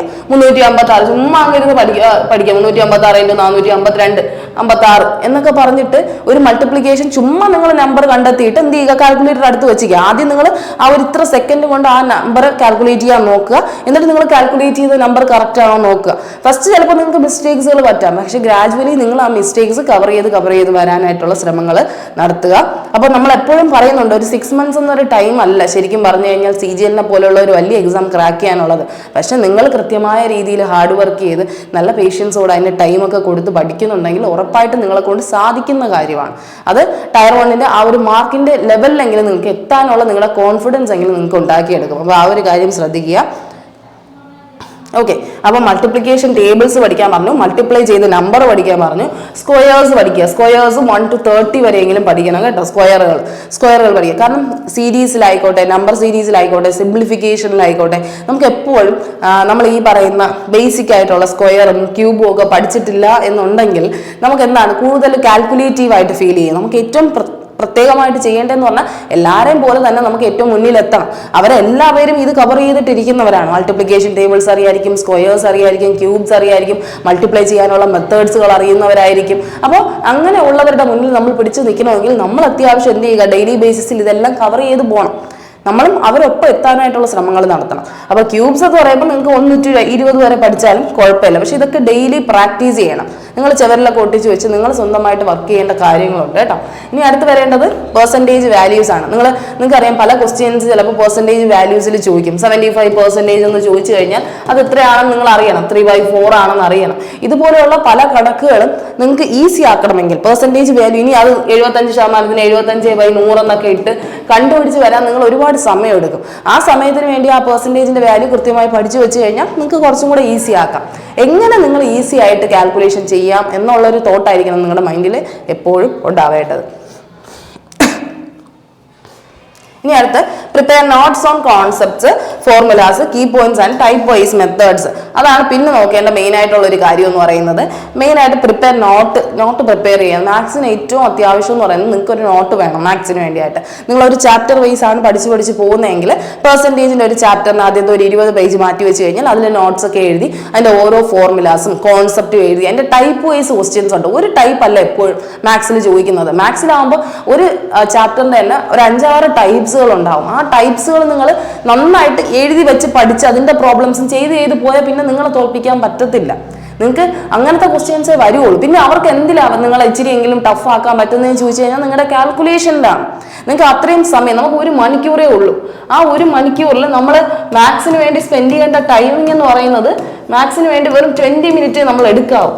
ആ 20 മിനിറ്റ് നമ്മൾ വർത്തായിട്ട് എടുക്കണം. ആ 20 മിനിറ്റിൽ നമ്മൾ എങ്ങനെ കവർ ചെയ്യുന്നു എന്നുള്ളതിലാണ്. ആ 25 ക്വസ്റ്റ്യൻസ് നമ്മൾ കാണണം. ആ 25 ക്വസ്റ്റ്യൻസിൽ ഒരു 20 ക്വസ്റ്റ്യൻസിന് മേളിൽ നമ്മൾ അറ്റൻഡ് ചെയ്യാനായിട്ട് പഠിക്കണം. ആ ഒരു രീതി നിങ്ങൾ ഉണ്ടാക്കിയെടുക്കുക. 20 മിനിറ്റ് ഇപ്പോഴും നിങ്ങൾ പഠിക്കുമ്പോൾ ബേസിക്കലി പഠിക്കുമ്പോൾ 20 മിനിറ്റ് എന്ന് പറഞ്ഞൊരു ടാർഗറ്റ് തന്നെയാണ് മാത്സിന് സെറ്റ് ചെയ്യേണ്ടത്. അത് നിങ്ങൾ ഏറ്റവും കൂടുതലായിട്ട് ശ്രദ്ധിക്കേണ്ട കാര്യമുണ്ട് കേട്ടോ. അപ്പോൾ നിങ്ങൾ എന്ത് ചെയ്യുക, നിങ്ങൾ പഠിക്കുന്ന സമയത്ത് കോൺസെപ്റ്റുകൾ എഴുതി വെക്കുക, ടൈപ്പ് വൈസ് ക്വസ്റ്റ്യൻസ് എഴുതി വെക്കുക, ഫോർമുലാസ് പഠിക്കുക, കീ പോയിന്റ്സുകൾ എഴുതി വെക്കുക. ഇതിൻ്റെയൊക്കെ ക്വസ്റ്റ്യൻസ് നിങ്ങൾ ഒരു സമയത്ത് നിങ്ങൾ ഇതിനെയൊക്കെ എന്ത് ചെയ്യും, കീ പോയിന്റ്സ് പഠിക്കും. നിങ്ങൾ ആ സമയത്ത് നിങ്ങൾക്ക് ഒരു ക്വസ്റ്റ്യൻ ചെയ്തിട്ട് PYQ ക്വസ്റ്റ്യൻ സെഷൻ ചെയ്യുമ്പോൾ നിങ്ങൾക്ക് അതിൻ്റെ സംശയം വന്നു കഴിഞ്ഞാൽ നിങ്ങൾക്ക് മറിച്ച് നോക്കാനായിട്ട് ഒരു ബുക്ക് ഉണ്ടാവണം. അല്ലാതെ വീണ്ടും അതെടുത്ത് ഗൂഗിളിൽ അടിച്ച് നോക്കി ആരുടെയെങ്കിലും ഹെൽപ്പൊക്കെ തേടി വരുന്ന ഒരു സമയമാകുമ്പോൾ നിങ്ങൾക്ക് ഒരുപാട് സമയം വേസ്റ്റാണ്. അങ്ങനെ ചെയ്തു കഴിഞ്ഞാൽ നമ്മുടെ ഇൻട്രസ്റ്റും പോകും. നമ്മൾ നോക്കിയിട്ട് നമുക്ക് ഉടനെ കിട്ടിയില്ല എന്നുണ്ടെങ്കിൽ നമ്മൾ അതിൻ്റെ ഇൻട്രസ്റ്റ് പോയി നമ്മൾ വേറെ വഴിക്ക് വേറെ എന്തെങ്കിലുമൊക്കെ ചെയ്തു പോകും. അപ്പോൾ അങ്ങനത്തേക്ക് മിസ്റ്റേക്സ് ഉണ്ടാക്കാതെ ആദ്യം തന്നെ ഓരോ ചാപ്റ്റർ വൈസ് ആയിട്ടുള്ള നോട്ട്സുകൾ ചെയ്തു പോകാനായിട്ട് ശ്രദ്ധിക്കുക കേട്ടോ. അപ്പോൾ അത് നിങ്ങൾ ആദ്യമായിട്ട് ചെയ്യുക, നോട്ട് പ്രിപ്പയർ ചെയ്യുക. അപ്പം നമുക്ക് ചാപ്റ്റർ വൈസ് വെയിറ്റേജ് നോക്കാം. ഇനി അടുത്ത് ഇമ്പ്രൂവ് ചെയ്യുന്നത് നിങ്ങൾക്ക് അറിയുന്ന കാര്യം തന്നെയാണ്. പിന്നെ ആദ്യമായിട്ട് തുടങ്ങുന്ന ഒരാളാണെങ്കിൽ എങ്ങനെയാണ് ഇമ്പ്രൂവ് ചെയ്യേണ്ടതെന്നുള്ളൊരു കാര്യം ആലോചിക്കുക. അണ്ടർസ്റ്റാൻഡ് ദ എക്സാം പാറ്റേൺ കൃത്യമായി മനസ്സിലാക്കുക. നമുക്ക് 1 മണിക്കൂറേ ഉള്ളൂ. ആ 1 മണിക്കൂറിൽ ഓരോ സെക്ഷനും ഇത്ര ടൈം വെച്ച് കൊടുത്തില്ല എന്നുണ്ടെങ്കിൽ നിങ്ങൾക്ക് എല്ലാ ക്വസ്റ്റ്യൻസും കവർ ചെയ്യാൻ പറ്റത്തില്ല. ആ ഒരു കാര്യമാണ് ഏറ്റവും ബേസിക്കലി നിങ്ങൾ എക്സാം പാറ്റേണിനെ കുറിച്ച് അറിയേണ്ടത്. ഓരോ സെക്ഷനും ഇപ്പോൾ തന്നെ നിങ്ങൾ ലാസ്റ്റ് സ്റ്റേജൊക്കെ എത്തുമല്ലോ, 5 മാസം 5ാമത്തെ മാസം അല്ലെങ്കിൽ 6ാമത്തെ മാസം എത്തുമ്പോഴേക്കും നിങ്ങൾക്ക് ആ സെക്ഷണൽ ബേസ് ചെയ്ത് നിങ്ങൾക്ക് കൃത്യമായി ഒരു ടൈമിംഗ് ഉണ്ടാവണം. റീസണിങ് ഞാൻ 20 മിനിറ്റ് കൊണ്ട് കംപ്ലീറ്റ് ചെയ്യും, മാത്സ് ഞാൻ 20 മിനിറ്റ് കൊണ്ട് കംപ്ലീറ്റ് ചെയ്യും, ഇംഗ്ലീഷ് ഞാൻ 10 മിനിറ്റ് കൊണ്ട് കവർ ചെയ്യും, അതുപോലെ തന്നെ നമ്മുടെ GK ഞാൻ 10 മിനിറ്റ് കൊണ്ട് കവർ ചെയ്യും. ആ ഒരു പാറ്റേൺ നിങ്ങളുടെ മൈൻഡിൽ നിങ്ങൾ ഉറപ്പാക്കുക. ഓക്കെ, ആ ഉറപ്പാക്കിയിട്ട് പഠിക്കാനായിട്ട് ശ്രമിക്കുക. അത് മാത്രമേ നമ്മൾ പറയുന്നുള്ളൂ. നിങ്ങൾ എല്ലാവരും നല്ലൊരു മാർക്ക് വാങ്ങിക്കണം എന്നുള്ളൊരു പ്രതീക്ഷ മാത്രമേ നമുക്കും ഉള്ളൂ കേട്ടോ. അപ്പോൾ familiarise your self with SSC CGL pattern and understand the marking scheme. അത് തന്നെയാണ് മാർക്കിംഗ് സ്കീം. നമുക്ക് 25 ക്വസ്റ്റ്യൻസ് ഉണ്ട്, 50 മാർക്കിനാണ്. ആ 25 ക്വസ്റ്റ്യൻസിൽ എത്ര ക്വസ്റ്റ്യൻസ് ഞാൻ അറ്റൻഡ് ചെയ്താൽ എനിക്ക് 40+ എന്ന് പറയുന്ന ഒരു രീതിയിൽ എൻ്റെ മാർക്ക് വരും. ഓക്കെ, ആ ഒരു രീതിയാണ് നിങ്ങൾ എപ്പോഴും മനസ്സിലാക്കേണ്ടത്. അപ്പോൾ 25 ക്വസ്റ്റ്യൻ ചെയ്തതിൽ 25 ക്വസ്റ്റ്യൻസ് 50 മാർക്കിൽ ചെയ്യുമ്പോൾ 40+ എന്നുള്ള രീതിയിൽ നിങ്ങൾ അറ്റൻഡ് ചെയ്യാൻ പഠിക്കുക കേട്ടോ. ഇനി അടുത്ത് നമ്മൾ ആലോചിക്കേണ്ടത് അനലൈസ് ദ സിലബസ് കൃത്യമായിട്ട് മനസ്സിലാക്കി എന്ത് തന്നെയാണ് നോക്കേണ്ടത്, ടോപ്പിക് വൈസ് വെയിറ്റേജ് ആണ് നോക്കേണ്ടത്. ടോപ്പിക് വൈസ് വെയിറ്റേജ് നോക്കി പ്രയോറിറ്റൈസ് ചെയ്യാനായിട്ട് ശ്രമിക്കുക. ഇനി പ്രയോറിറ്റി വൈസ് സ്റ്റഡി പ്ലാൻ ചെയ്യുക. ആദ്യം നിങ്ങൾ എക്സാം പാറ്റേൺ മനസ്സിലാക്കുക. അത് കഴിഞ്ഞ് ഇതിൻ്റെ സിലബസ് നന്നായിട്ട് അനലൈസ് ചെയ്തതിന് ശേഷം അതിൻ്റെ പ്രയോറിറ്റി വൈസ് സ്റ്റഡി പ്ലാൻ ഉണ്ടാക്കി ഏത് ചാപ്റ്റേഴ്സാണ് നമ്മൾ ആദ്യമായിട്ട് പഠിക്കേണ്ടത്. അത്യാവശ്യം ബേസ് ഉള്ളവർക്കാണെങ്കിൽ അങ്ങനെ ഒരു പ്രയോറിറ്റൈസേഷൻ സെറ്റ് ചെയ്യാൻ പറ്റും. ഓൾറെഡി നിങ്ങൾക്ക് അറിയാമെന്നുള്ളൊരു കാര്യമാണെങ്കിൽ നിങ്ങൾക്ക് പഠിക്കാൻ പറ്റും. ഓക്കെ, അപ്പോൾ മോർ ടൈം എന്തിന് കൊടുക്കണം, high and mid level relevance topics with ensuring cover all topics to some extent. ആ ഒരു ചാപ്റ്റർ നന്നായിട്ട് കവർ ചെയ്യാനുള്ള പ്രിപ്പറേഷൻസ് നിങ്ങൾ കൃത്യമായി ചെയ്യുക കേട്ടോ. അപ്പോൾ പ്രയോറിറ്റി വൈസ് സ്റ്റഡി പ്ലാൻ എത്തുക. ഇനി അടുത്ത കോൺസെപ്റ്റുകൾ ക്ലാരിഫൈ ചെയ്യുക. നിങ്ങൾ കൃത്യമായിട്ട് കോൺസെപ്റ്റിനെ ക്ലാരിഫൈ ചെയ്ത് തന്നെ പോവുക. Understanding the concept behind each topic. ചുമ്മാ കാണാപാഠം പഠിക്കാതെ അതെന്തുകൊണ്ട് വന്നു, ഓരോ ടൈപ്പും ഓരോ രീതിക്കാണ് നമ്മൾ പറഞ്ഞു. പക്ഷെ ചിലരെന്ത് ചെയ്യും, ഇതിങ്ങനെയാണ് ചെയ്യേണ്ടത്, അപ്പോൾ എല്ലാ ക്വസ്റ്റ്യനിലും ഇതിങ്ങനെ ചെയ്യുന്നു എന്നുള്ളൊരിതല്ല. അതിൻ്റെ ലോജിക്ക് എന്താണ്, എന്തുകൊണ്ട് നമ്മൾ അവിടെ ആ ഒരു മെത്തേഡ് യൂസ് ചെയ്തു എന്നുള്ള ഒരു കൃത്യമായ കോൺസെപ്റ്റ് ആരെന്നെങ്കിലും ചോദിച്ച് മനസ്സിലാക്കുക. അതാണ് നിങ്ങൾ ഏറ്റവും ബേസിക്കലി സെറ്റ് ചെയ്യേണ്ടത്. ചുമ്മാ കാണാപാഠം പഠിക്കാണ്ട് ആ ബേസിക്കലി ആ കോൺസെപ്റ്റ് എവിടെ നിന്ന് വന്നു എന്നുള്ളൊരു കാര്യം അനലൈസ് ചെയ്യുക. ഇനി അടുത്ത് എന്ത് ചെയ്യുക, റെഗുലർ പ്രാക്ടീസ് ചെയ്യുക. Okay, practice a variety of questions to improve your problem solving skills and speed. നമുക്ക് ഏറ്റവും വേണ്ടത് സ്പീഡാണ്. ആ സ്പീഡ് വേണ്ടതിനായിട്ട് ആദ്യം നിങ്ങൾ 3 മാസം സിലബസ് ഫിനിഷ് ചെയ്യുന്നുണ്ടെങ്കിൽ അടുത്ത 3 മാസം നിങ്ങൾക്ക് എന്ത് ചെയ്യാം, നിങ്ങൾക്ക് കുറച്ചും കൂടെ പ്രീവിയസ് ഇയർ ക്വസ്റ്റ്യൻസ് ചെയ്തു പോകാം. അല്ലെങ്കിൽ ഇനിയിപ്പോൾ നിങ്ങൾ ഓരോ ചാപ്റ്റർ വൈസ് കഴിയുമ്പോഴും അതിൻ്റെ സെക്ഷണൽ മോക്ക് എടുത്ത് തുടങ്ങാം. വെയിറ്റ് ചെയ്യണമെന്നില്ല. നമ്മൾ ലാസ്റ്റ് വരെയും വെയിറ്റ് ചെയ്ത് പ്രിപ്പറേഷൻസ് അല്ലെങ്കിൽ മോക്ക് ടെസ്റ്റ് ഒക്കെ അപ്പം ചെയ്താൽ മതിയെന്ന് വിചാരിക്കരുത്. എപ്പോഴും നമ്മൾ ഓരോ ചാപ്റ്റർ കഴിയുമ്പോഴും അതിൻ്റെ ചാപ്റ്റർ വൈസ് എന്ത് ചെയ്യുക, പ്രോബ്ലംസ് ചെയ്ത് പോകാനായിട്ട് ശ്രമിക്കുക കേട്ടോ. അപ്പോൾ അത് ഏറ്റവും കൂടുതൽ ശ്രദ്ധിക്കുക. നിങ്ങൾ പ്രോബ്ലം സോൾവിങ് മെത്തേഡ്സും സ്പീഡും ഉണ്ടാവണമെങ്കിൽ നിങ്ങൾ റെഗുലർലി പ്രാക്ടീസ് ചെയ്യുക. എത്ര സമയം വെച്ച് ഓരോ സബ്ജക്റ്റിനും കൊടുക്കാനുള്ള ഒരു അജണ്ട എടുക്കുക. പിന്നെ എന്താണ്, mock test. Regular mock test എടുത്താൽ മാത്രമേ നിങ്ങൾക്ക് എന്ത് ചെയ്യാൻ പറ്റുള്ളൂ, നിങ്ങളുടെ exam condition, simulate exam condition identify your strength and weakness. നിങ്ങൾ ഒരു ദിവസം മോക്ക് ചെയ്യുമ്പോൾ ആയിരിക്കും നിങ്ങൾക്ക് കൃത്യമായിട്ട് മനസ്സിലാവണം, ഞാൻ പഠിച്ചതിൽ ഇൻകംപ്ലീഷൻ ഉണ്ട്, ഞാൻ പഠിച്ചത് തെറ്റായിപ്പോയി, ഞാൻ എന്താണ് ഇത്രയും എനിക്ക് പഠിക്കാൻ പറ്റിയിട്ടില്ല. ഞാൻ ഇപ്പോൾ ഒരു ചാപ്റ്റർ കവർ ചെയ്തിട്ട് നിങ്ങൾക്ക് വീണ്ടും മിസ്റ്റേക്സ് പറ്റുന്നുണ്ടെങ്കിൽ അതിൻ്റെ അർത്ഥം എന്താണ്, നിങ്ങൾ ആ കോൺസെപ്റ്റ് ക്ലിയർ ആക്കിയിട്ടില്ല. അപ്പോൾ എന്ത് ചെയ്യുക, ഒന്നും കൂടെ ആ കോൺസെപ്റ്റ് ക്ലിയർ ആക്കാനുള്ള ശ്രമങ്ങൾ തുടങ്ങുക. അപ്പോൾ നിങ്ങളുടെ സ്ട്രെങ്തും വീക്ക്നെസ്സും ഒക്കെ നിങ്ങൾക്ക് മനസ്സിലാവും. ഏറ്റവും നന്നായിട്ട് നിങ്ങൾക്ക് ചെയ്യാൻ പറ്റുന്ന ടോപ്പിക്സുകൾ ഏതാണ്, ഏറ്റവും പാടായിട്ട് തോന്നുന്നത് ഏതാണെന്നൊക്കെ നിങ്ങൾക്ക് കൃത്യമായിട്ട് മനസ്സിലാവും. അതെല്ലാം നിങ്ങൾ മോക്ക് എഴുതി മാത്രമേ സെറ്റ് ചെയ്യുള്ളൂ. പിന്നെ എന്ത് ചെയ്യുക, regularly revise the concept revise ചെയ്യാനായിട്ട് ശ്രമിക്കുക. എന്നിട്ട് അതിൻ്റെ ഒരു പ്രോബ്ലം ഡെയിലി ചെയ്തു പോകാനായിട്ട് ശ്രമിക്കുക കേട്ടോ. Formulas to maintain proficiency. നിങ്ങളിപ്പോൾ മെൻസുറേഷൻ ആയിക്കോട്ടെ, 2D 3D ഒക്കെ പോലെയുള്ള ഒരുപാട് ഫോർമുലാസ് ഉണ്ട്. ട്രിഗണോമെട്രിയിലായിക്കോട്ടെ, ജോമെട്രിയിലായിക്കോട്ടെ, എങ്ങനെയൊക്കെയാണ് ഓരോന്ന് കണ്ടുപിടിക്കുന്നതെന്നുള്ള മെത്തേഡ്സ് കൃത്യമായി പഠിക്കുക. എന്നിട്ടേ കാര്യമുള്ളൂ. നമ്മൾ എപ്പോഴും റെഗുലർലി ചില കാര്യങ്ങൾ നമ്മൾ കാണാതെ പഠിക്കേണ്ട ആവശ്യം വരും. ഓക്കെ, അടുത്തതിന് നമുക്ക് വേണ്ടത് ടൈം മാനേജ്മെൻറ്റ് സ്കില്ലാണ്. അത് പ്രാക്ടീസിലൂടെ മാത്രമേ നിങ്ങൾക്ക് ടൈം മാനേജ്മെൻറ്റ് സ്കില്ല് നേടിയെടുക്കാൻ പറ്റൂ. അപ്പോൾ അത് നന്നായിട്ട് പ്രാക്ടീസ് ചെയ്യുക. നന്നായിട്ട് പ്രാക്ടീസ് ചെയ്തിട്ട് എന്ത് ചെയ്യുക, സ്റ്റേ അപ്ഡേറ്റും കൂടെ ചെയ്യുക. നിങ്ങൾ ഓരോ കാര്യങ്ങളിലും അപ്ഡേറ്റ് ആയിരിക്കണം. കഴിഞ്ഞു പോയ എക്സാംസുകൾസിൻ്റെയൊക്കെ ക്വസ്റ്റ്യൻസ് എടുത്ത് വെച്ചിട്ട് ഈ പാറ്റേൺ ആണ് ഇപ്പോൾ ഫോളോ ചെയ്യുന്നതെന്നുള്ളൊരു കാര്യം ശ്രദ്ധിക്കുക. ഇപ്പം നമ്മൾ ഒരു അനാലിസിങ് കഴിഞ്ഞ് നോക്കുകയാണെങ്കിൽ എപ്പോഴും ക്വസ്റ്റ്യൻസ് വരുന്നത് എന്താണ്, ഭയങ്കര കാൽക്കുലേഷൻ മോഡിലാണ്. ആ കാൽക്കുലേഷൻ നമ്മൾ എത്രത്തോളം ഈസി ആക്കുന്നു എന്നതിലാണ് നമ്മുടെ ഏറ്റവും കൂടുതൽ മാർക്ക് ഇരിക്കുന്നത്. അപ്പം ആ ഒരു ടൈമിങ്ങും നിങ്ങളുടെ പ്രോപ്പർ അപ്ഡേഷനും കൃത്യമായി കഴിഞ്ഞു കഴിഞ്ഞാൽ നിങ്ങളുടെ എക്സാം നിങ്ങൾക്ക് ഈസി ആയിട്ട് നിങ്ങൾക്ക് മെയിൻറ്റെയിൻ ചെയ്ത് കൊണ്ടുപോകാനായിട്ട് സാധിക്കും കേട്ടോ. ഇനി അടുത്ത ടയർ 1 മാത്സ് സിലബസുകളാണ് ഈ കാണുന്നത്. നിങ്ങൾക്കറിയാം ഇത്രയും ടൈപ്പ് ഓഫ് ക്വസ്റ്റ്യൻസുകളാണ് വരുന്നത്. അതിൻ്റെ ഓരോ കാര്യത്തിൽ നിന്ന് എടുക്കുകയാണ്. നിങ്ങൾക്കറിയാം ഹോൾ നമ്പേഴ്സിൻ്റെ കാര്യങ്ങൾ നിങ്ങൾ പഠിക്കുക. ഏറ്റവും ബേസിക്കലി നിങ്ങൾ അറിയേണ്ട കാര്യമാണ് എന്താണ് ഒരു ഹോൾ നമ്പർ, എന്താണ് ഡെസിമൽസ് എന്നുള്ളത്, എന്താണ് ഫ്രാക്ഷൻസ് ആൻഡ് അതിൻ്റെ റിലേഷൻഷിപ്പ് എന്നുള്ളത്. അപ്പോൾ നിങ്ങൾ കൃത്യമായിട്ട് അറിയേണ്ട കാര്യം എന്ന് പറഞ്ഞു കഴിഞ്ഞാൽ നമ്മളിപ്പോൾ ഇതിൻ്റെ തന്നെ ഒരു ക്വസ്റ്റ്യൻ വരണമെന്നില്ല. പക്ഷേ ഇതൊക്കെ എന്ത് ചെയ്യും, സിംപ്ലിഫിക്കേഷൻ പോലെയുള്ള ബേസിക്കലി കയറി വരും. അപ്പം നിങ്ങൾക്ക് ഇതാണ് ഹോൾ നമ്പർ, ഇതാണ് റെക്കറിങ് നമ്പർ, ഇതാണ് എന്താണ് ഇതിൻ്റെ പെർസെൻറ്റേജ്, ഇതാണ് ഇതിൻ്റെ ഡെസിമൽ ഫ്രാക്ഷൻ ചെയ്യുന്നത് ഇങ്ങനെയാണ്. അപ്പോൾ ഫ്രാക്ഷൻ്റെ വാല്യൂയിൽ അസെൻഡിങ് ഡിസെൻഡിങ് ഇങ്ങനെയാണ് കണ്ടുപിടിക്കണേന്നുള്ള സിമ്പിൾ കാര്യങ്ങൾ ആദ്യമേ പഠിച്ചു തുടങ്ങുക. ഓക്കെ, അത് ചെയ്യുക. അത് കഴിഞ്ഞിട്ട് എന്ത് ചെയ്യുക, പെർസെൻറ്റേജിൽ ഏറ്റവും കൂടുതൽ ഫോക്കസ് കൊടുക്കുക. പെർസെൻറ്റേജ് ഭയങ്കര ഇമ്പോർട്ടൻ്റ് ആയിട്ടുള്ളൊരു ചാപ്റ്ററാണ്. ഡേറ്റ ഇൻ്റർപ്രിറ്റേഷനിൽ എപ്പോഴും പെർസെൻറ്റേജിൻ്റെ ക്വസ്റ്റ്യൻസ് ആയിരിക്കും വരുന്നത്. അത് മാത്രമല്ല ഇനി പോകുന്ന എല്ലാ ചാപ്റ്റേഴ്സിലും പെർസെൻറ്റേജ് ഒരു ബേസിക് ചാപ്റ്ററാണ്. ബേസിക് അവിടെ നിന്ന് സെറ്റ് ആക്കിയിട്ടുണ്ടെങ്കിൽ മാത്രമേ ഇനി വരുന്ന എല്ലാ ചാപ്റ്ററിലും നിങ്ങൾക്ക് അതിനനുസരിച്ച് മാർക്ക് സ്കോർ ചെയ്യാൻ പറ്റുള്ളൂ കേട്ടോ. അപ്പോൾ റേഷ്യോ ഉണ്ട്, പെർസെൻറ്റേജ് ഉണ്ട്, സ്ക്വയർ റൂട്ടുകൾ നമ്മൾ എന്താ പറയുന്നത് ഇതിൻ്റെ കൂടെ പറയാനുള്ളതാണ്. Whole number, decimal, fraction, square root അതൊക്കെ നിങ്ങൾ ഓൾറെഡി ഡെയിലി വർക്കൗട്ട് ചെയ്ത് പോവുക. പിന്നെ വരുന്ന മെയിൻ ചാപ്റ്റർ ഏതാണ്, ഇത് 1ാമത്തെ ചാപ്റ്റർ, ഇത് 2ാമത്തെ ചാപ്റ്റർ, ഇത് ആവറേജ് എന്ന് പറയുന്ന 3ാമത്തെ ചാപ്റ്റർ. ആവറേജിൻ്റെ ക്വസ്റ്റ്യൻസ് നമ്മൾ പല രീതിക്ക് നമുക്ക് ചെയ്യാം. നമ്മൾ ഭയങ്കര കാൽക്കുലേഷൻ മെത്തേഡിലും ചെയ്യാം, അതുപോലെ ഡീവിയേഷൻ മെത്തേഡ് പോലെയുള്ള പല മെത്തേഡ്സ് ഉപയോഗിച്ച് ചെയ്യാം. അപ്പോൾ അതിൽ ഏറ്റവും നിങ്ങൾ പ്രിഫറബിൾ ഏതായിട്ടാണെന്ന് മനസ്സിലാക്കുക. നിങ്ങൾക്ക് ഏറ്റവും പെട്ടെന്ന് ചെയ്യാൻ പറ്റുന്ന മെത്തേഡ് ഏതാണോ ആ മെത്തേഡ് എന്ത് ചെയ്യുക, കുറച്ചും കൂടെ സ്പീഡപ്പ് ആക്കി കൊണ്ടുവരിക. അത് തന്നെയാണ് ഏറ്റവും കൂടുതൽ ചെയ്യേണ്ടത്. അപ്പോൾ ആവറേജ് വിട്ടുകളയിൽ ആവറേജിൻ്റെ ക്വസ്റ്റ്യൻസ് വരാറുണ്ട് കേട്ടോ, പല രീതിക്ക് വരാറുണ്ട്, അത് പഠിക്കുക. പിന്നെ ഇൻട്രസ്റ്റ് ഉണ്ട്, സിമ്പിൾ ഇൻട്രസ്റ്റ്, കോമ്പൗണ്ട് ഇൻട്രസ്റ്റ് എന്ന് പറയുന്ന ഇൻട്രസ്റ്റ് ഉണ്ട്. പിന്നെ ഏറ്റവും പ്രധാനപ്പെട്ട ഒരു ചാപ്റ്ററാണ് പ്രോഫിറ്റ് ആൻഡ് ലോസും ഡിസ്കൗണ്ടും. ഇതിൽ നിന്ന് 2 ക്വസ്റ്റ്യനെങ്കിലും വരാതെ അവർ ചോദിക്കാറില്ല. പ്രോഫിറ്റ് ആൻഡ് ലോസും ഡിസ്കൗണ്ടും ഏറ്റവും പ്രധാനമാണ്. നിങ്ങൾക്ക് കച്ചവടത്തിൻ്റെ കാര്യങ്ങളും നിങ്ങൾ ആ ഒരു മാത്തമെറ്റിക്കൽ കാൽക്കുലേഷനൊക്കെ കൃത്യമായിട്ട് ചെയ്യാൻ അറിയാമെന്നുള്ളവരാണോ ലോജിക്കൽ ബുദ്ധി ഉണ്ടോ എന്ന് ചെക്ക് ചെയ്യാൻ വേണ്ടിയായിട്ട് പ്രോഫിറ്റ് ആൻഡ് ലോസും ഡിസ്കൗണ്ടും എപ്പോഴും ചോദിക്കുന്നതാണ് കേട്ടോ. പിന്നെ ബിസിനസിന്റെ പാർട്ട്ണർഷിപ്പ്, മിക്സ്ചർ ആൻഡ് അലിഗേഷൻ ഒക്കെ ഏറ്റവും കുറഞ്ഞ ചാപ്റ്റേഴ്സ് ആണ്. നമ്മൾ ഒരുപാട് ഫോക്കസ് ചെയ്യേണ്ട ചാപ്റ്റേഴ്സ് അല്ല. ഇനി അടുത്ത് നമുക്കുള്ളത് ടൈം, സ്പീഡ് ആൻഡ് ഡിസ്റ്റൻസ്. അത് എപ്പോഴും ചോദിക്കാറുണ്ട്. ടൈം, സ്പീഡ് ആൻഡ് ഡിസ്റ്റൻസ് വെച്ചിട്ടുള്ള ട്രെയിനിന്റെ പ്രോബ്ലംസ്, ട്രെയിൻ പ്രോബ്ലംസുകൾ വരാറുണ്ട്. ട്രെയിൻ അങ്ങോട്ട് പോകുമ്പോൾ 2 ട്രെയിൻ ക്രോസ് ചെയ്യുമ്പോൾ 2 ട്രെയിൻ സെയിം പാറ്റേണിലൂടെ പോകുമ്പോൾ അങ്ങനെയൊക്കെയുള്ള പല രീതിക്കുള്ള ക്വസ്റ്റ്യൻസ് വരും. അതിന്റെ തന്നെ ഒരുപാട് ടൈപ്സ് ഉണ്ട്. ആ ടൈപ്സുകളൊക്കെ കവർ ചെയ്യാൻ നോക്കുക. അത് കഴിഞ്ഞ് വരുന്നത് ടൈം ആൻഡ് വർക്കാണ്. ടൈം ആൻഡ് വർക്ക് അറിയാം. ABC എന്ന് പറയുന്ന ആൾക്കാർ ഒരുമിച്ച് വർക്ക് ചെയ്യുന്നു, അല്ലെങ്കിൽ ഒരാൾ ലെഫ്റ്റ് ആയി പോകുന്നു, ഒരാൾ എലോൺ ആയിട്ട് വർക്ക് ചെയ്യുന്നത്, അങ്ങനെയൊക്കെ പറഞ്ഞിട്ട് അവരുടെ എഫിഷ്യൻസിയും വർക്കും എല്ലാം വെച്ച് ചെയ്യുന്ന കുറേ ക്വസ്റ്റ്യൻസ് ഉണ്ട്. അതും എന്ത് ചെയ്യുക, കൃത്യമായി പഠിക്കുക. ഓക്കെ, ഇനി അടുത്ത് നമ്മുടെ ആൽജിബ്രയാണ്. നമ്മൾ ബേസിക്കലി നമ്മൾ ആൽജിബ്ര അഡ്വാൻസ് ടോപ്പിക്കാണ് ഏറ്റവും കൂടുതൽ കവർ ചെയ്യേണ്ടത് കേട്ടോ. അഡ്വാൻസ് ഇതെല്ലാം നമ്മുടെ ഓരോ ചാപ്റ്റർ, ഇതൊന്നും നിങ്ങൾ കണ്ട് പേടിക്കരുത്. ഇത്രയും ചാപ്റ്റേഴ്സ് ഒന്നും ഇല്ല. ആകെ നമുക്ക് ബേസിക്കലി കവർ ചെയ്യേണ്ട അരിത്തമെറ്റിക് പോർഷൻ ആണ് ഇതെന്ന് പറയുന്നത്. അരിത്തമെറ്റിക് പോർഷൻ ആണ് ഇത്,